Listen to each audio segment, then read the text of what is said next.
Alright guys, welcome to week 6. This week we are going to be talking about scatter plots.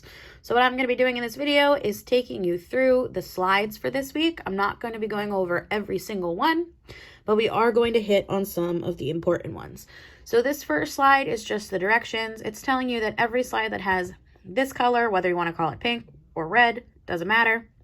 That is going to be the slide where you have to complete the work. And then any slide that has this blue, it's going to come right after a red slide, and it is going to be the answer to the slide above it. So just to show you how this works, this is the first slide you'll see. It's talking about bivariate data. Bi means two, so bivariate data involves two variables, and a scatter plot is bivariate data. It's a graph that shows the relationship between two variables in the data set. So we have our x and our y in each of these scatter plots, and it's just asking you to match these tables with the corresponding scatter plot. So for example, this first one, it has an x value of 1 and a y value of 83. So you would go to each one of these and see which one has 183 as a point. That would be this one right here. So you would move this table to match this scatter plot. And then this next slide is the blue one, and it just gives you the answer key. So we're going to skip a couple slides. This next one, it just wants you to put your x and your y values for each one of these points that were given to you on the scatter plot and the answer key. This one's the opposite. They give you the table and they want you to put the points on. Here's your answer key for that. We're going to jump to this slide. So this slide talks about association, and this is talking about association in scatter plots. So when you're given a scatter plot, you're looking for the association. And what that means is it's basically a description of what the scatter plot looks like. Do the points have any association? Do they correlate in any way? Or are they random?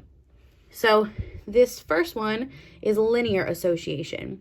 So linear association means that the data clusters around a line. So that doesn't mean that the plots are going to form a perfect line, but it does mean that they're going to be around a line. Nonlinear association obviously means that it's not going to form a line, but it still will have some sort of pattern. So this could be talking about something that looks like a parabola. That's not a perfect line, but it still shows a pattern in the data. The next one is no association. Oops. No association means that the data doesn't appear to have any relation, so it's almost as if there are random points on a graph. That would be no association. Positive and negative association, those two are going back to talking about linear. Remember when we were talking about lines, we would say put the person all the way to the left of the graph, and if they're going to be climbing up the stairs as they go from left to right, that is positive.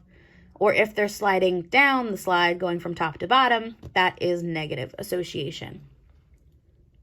So let's take a look at some examples.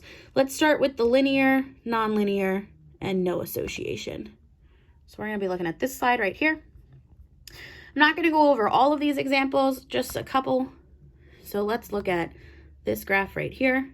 As you can see, these points on this graph, they don't form a line. I can't go through them and put a straight line, and there's no really other pattern to them. They're kind of random on the graph.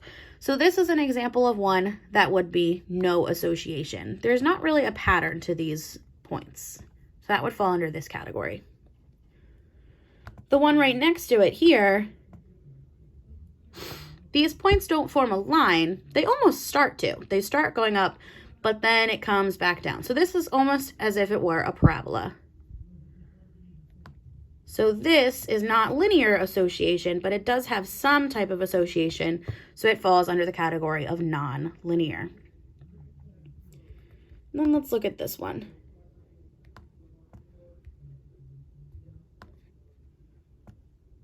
Here we go.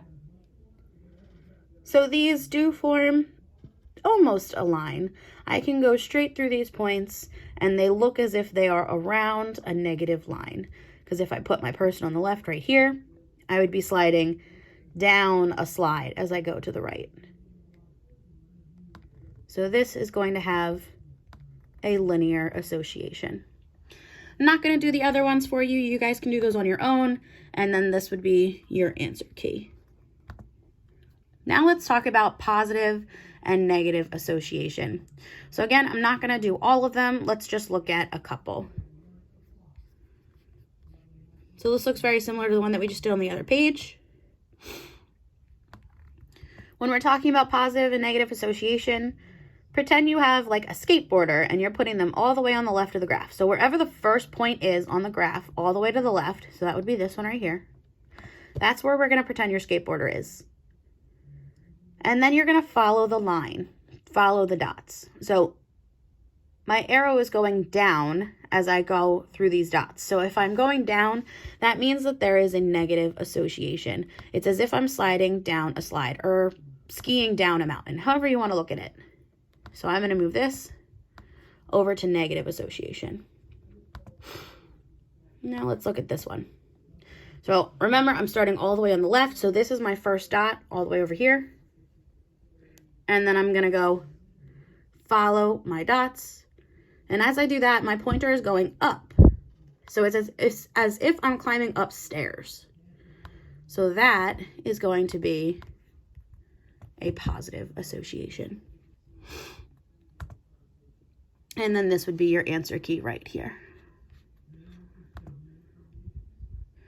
So this graph is talking about outliers. An outlier is a data point with the value significantly greater or less than most of the other values in a data set. Now, often it's almost obvious if there's an outlier in a data set. So for example, if you look at this first one, these points almost form a perfect line. But then you look over here and there's this random data point to the left. So this is asking you to take this blue circle and put it around the outlier. So it's like that data point doesn't fit our data. So that's why it's called an outlier. It lies outside of the data set. And then this is your answer key.